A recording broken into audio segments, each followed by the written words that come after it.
Samahan nyo nga pala kami mag food trip ngayong araw guys, at kasama nga pala natin ngayon si Kuya Bert na isang content creator din dito sa lugar namin. At nung pagkagabi nga ay nagluto na rin tayo ng lechon kawali dito sa bahay. Pero bago ang lahat, sisimulan muna natin sa magandang umaga. Kaya pagka umaga pa nga lang ay nagbili na nga pala tayo ng 1 kilong karni ng baboy. At dahil nga pork chop yung nabili natin, kaya tinanggal ko lang yung buto, at yung buto naman yung niluto ni Papa para sa agahan namin. At ito nga pala yung natira, ito yung lulutuin nating lechon kawali mamayang gabi. At dahil nga tinula yung lulutuin ni Papa, kaya nagayat na rin siya ng mga ricados na gagamitin niya. Kaya pagkatapos ay ginisa nga lang pala ni Papa yung karni ng baboy. At dahil nga nasira yung lagayan namin ng tubig na panghugas sa plato, kaya inayos na rin ni Papa. Dahil siguro sa sobrang tagal na niyan guys, kaya masyadong kinakalawang na yung pako. At dahil nga kumulo na, kaya nilagay na rin ni Papa yung gagamitin niyang gulay na repolyo na pansahog dito sa niluto niyang tinula. At dahil nga si Papa yung nagluto ngayon, kaya tayo muna yung cameraman for today's video. Kaya sa ilang minuto lang guys ay naluto na rin, kasi gusto ni Papa yung half cook lang yung repolyo. Kaya oras na rin para kumain na kami. Kumpleto nga pala kami kumain ngayong umaga dito sa bahay guys. Sakto din ngayon kasi linggo, kaya kumpleto talaga kami sa bahay kasi rest day. Masaya din naman talaga tingnan yung pamilya, lalo na kapag kumpleto kumain sa lamisa. Kaya sobrang haggard pa natin dyan tingnan kasi wala pa tayong ligo. Kaya pagkatapos nga natin kumain ay nagayat naman ako ng mga ricados na gagamitin natin sa pagpapakulo sa karni ng baboy. Luya at bawang nga pala yung gagamitin natin. Kaya pagkatapos nating nagayat ay hinugasan naman natin itong karni ng baboy. First time ko nga makapagluto ng lechon kawali guys, kaya tingnan na lang natin kung ano yung magiging resulta. 2 beses ko nga pala itong nahugasan para malinis talaga kapag pakuluan na. Kaya nilagay na rin natin yung luya at bawang na nagayat natin kanina, at naglagay lang din tayo ng asin. At naglagay nga lang din pala tayo ng tubig hanggang sa aabot sa kalahati sa kaldero. Kaya sakto din, meron tayong isang nakitang sibuyas dito sa bahay, kaya sinama na rin natin. At dahil okay na lahat, kaya oras na para pakuluan muna natin. Hindi nga pala umabot ng 1 oras yung pagpapakulo ko dito guys, hanggang 45 minutes lang. Kaya after 20 minutes ay ganyan na yung naging hitsura niya, kaya pakuluan muna natin ulit. At dahil nga 45 minutes na rin natin tong pinakuluan, kaya tingnan na rin natin at okay na ba. At dahil okay na ako sa lambot sa karni ng baboy, kaya hinango na rin natin. At sakto talaga to na lumamig at matuyo, kasi mamayang gabi pa natin to lutuin. At napakahaba nga din pala ng video na ginawa ko ngayong araw guys, umabot nga rin pala ng 6 minutes. Ngayon nga lang din pala ako ulit nakapagawa ng ganito kahabang video, kaya bakbaka na naman talaga ang voice over natin ngayon dito. Pero worth it din naman yung paggawa ng content na mahaba, lalo na kapag nakita ko na tinapos nyo yung video. At dahil nga nag-usap na kami ni Kuya kagabi na mag food trip talaga kami ngayong araw. Dahil nga wala pa tayong service, kaya sila na lang yung kumuha natin dito sa bahay. At tingnan nyo naman yan guys kung gaano kaganda talaga yung view na yan. Maganda talaga kapag mayroon kang sariling motor, kasi mabilis ka lang din makapunta dun sa pupuntahan mo. Kaya diretso na nga rin pala kami pumunta dito sa maliit na palengke, at dito nga pala kami bibili ng mga ulam na food tripin namin. Gulay at isda nga pala yung lulutuin namin ngayong araw guys, kasi nakakasawa ng kumain sa karni ng baboy. Kasi ikaw ba naman araw-araw may pista dito sa lugar nyo? At natawa pa nga ako dito banda, kasi habang nag-uusap kami ay nakakasawa na daw yung karni ng baboy, pero yung ihalo pa rin namin dito sa niluto naming gulay ay karni ng baboy. At pumunta nga lang pala kami saglit dito sa bahay nila Kuya Bert, kasi nagkuha kami ng mga gagamitin namin dun sa bukid. Kaya niready na rin namin yung gagamitin naming saingan, at nagpa-apoy na rin kami. Matagal nga pala kaming nakapagpa-apoy dito guys, kasi susubra ba naman lakas ng hangin. Maganda din yung tambayan nila dito sa bukid, kasi presko ang hangin at hindi naman gaano kalayuan sa bahay nila. At ito nga pala muna si Kuya yung magluluto natin ngayong araw guys, at pinsan nga pala to ni Kuya Bert. Kaya kung tumuloy talaga sila dun sa aming bahay kubo, ay talagang 3 beses mo pang balik-balikan dito sa bukid nila. Dahil napakalayo naman talaga ng aming bahay kubo sa bahay namin. Ang mahirap pa dun kasi maraming paakyat na daan. At tingnan nyo naman yung galawan guys, kapag nagayat ng mga ricados, talagang expert na talaga sa pagluluto. Kaya habang busy sila dyan sa paggayat ng mga kung ano-ano, ay tamang tambay lang din muna tayo, kasi wala naman tayong ibang gagawin dito. At 3 piraso nga pala yung isda na iihawin namin, at yan na nga pala lahat ang lulutuin namin ngayon. Kaya sinimulan na nga palang igisa itong karni ng baboy. Pinatuyo niya nga pala muna bago niya nilagyan ng mantika. Kaya tamang halo-halo lang din muna saglit. Kaya sa ilang minuto lang ay nilagay niya na rin yung mga ricados na nahiwa niya kanina. Bawang at sibuyas nga lang pala yung inuna niya. Hindi ko nga pala alam yung ganitong luto sa kalabasa guys, kaya meron na naman tayong idea ngayon. Maganda talagang manood sa mga taong magaling magluto para makakuha din tayo ng mga bagong idea. At nilagay na nga rin pala yung kalabasa, kaya tamang halo-halo lang din para maghalo yung lasa sa karni ng baboy. At hihintayin nga lang yan saglit guys, kasi lalagyan na naman yan ng gata. Kaya tamang paapoy lang din yung isang kuya natin dito, kasi dyan naman natin iihawin ang isda. Kaya habang tayo naman ay wala tayong ginagawa, kaya tamang chill-chill lang din muna tayo sa gidli. At dahil nga napaapoy na ni kuya yung uling, kaya sunod naman niyang inihaw itong mga isda na nabili natin kanina. Nilagyan nga lang din pala to ng kunting tubig guys, kasi sunod naman ilalagay itong gata. Dahil nga hindi kami nakakuha ng niyog, kaya bumili na lang kami ng gata na nakaready na. At kumuha nga lang din din pala muna sila ng dahon ng saging guys, pagkatapos pinainitan lang din muna nila sa apoy. At ilang minuto na lang guys ay okay na rin yung inihaw natin na isda, kaya nagready na rin si kuya ng kanin dito sa dahon ng saging. Pag ganitong sit-upan ba naman ay alam mo na talaga na sobrang busog pagkatapos nyong kumain, dahil sa sobrang sarap ba naman ng ulam na meron tayong ginataan na kalabasa na may sitaw at meron din tayong inihaw na isda. At dahil na sit up na nga lahat guys, kaya tara guys, sabayan nyo na rin kaming kumain.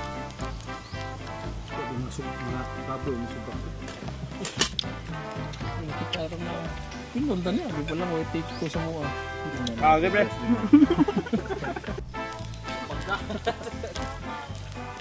At nung kinagabihan na nga guys, simulan na rin natin lutuin itong lechon kawali. Kaya nagpainit na rin tayo ng mantika. Isang buti nga pala tong nabili kong mantika. Kaya habang hindi pa masyadong mainit yung mantika, inilagay na rin natin itong napakuluan natin kaninang karni ng baboy. Baka kasi pag doon pa natin ilagay kapag sobrang init na ng mantika, ay mapuno talaga ng butoy-butoy yung kamay natin. Pero dahil nga sa sobrang tuyo na rin ng karni ng baboy, kaya hindi na siya masyadong pipisik-pisik. Kaya pagkatapos nga nating nabaliktad, ay pinaliguan lang din muna natin saglit sa sobrang init na mantika. Kaya sa ilang minuto lang guys, ay naluto na rin yung niluto nating lechon kawali. At isa-isa na nga rin pala natin tong hinango at palamigin lang din muna natin saglit para tikman na rin natin. Medyo na overcook pa nga yung iba dyan kasi hindi pa natin matansya, kasi first time pa natin makapagluto ng lechon kawali. Dahil nga at natakam ako at gusto ko nang matikman, kaya kahit mainit pa ay tinikman ko na, kaya tingnan nyo na tuloy. Ayan, napasok na yung dila.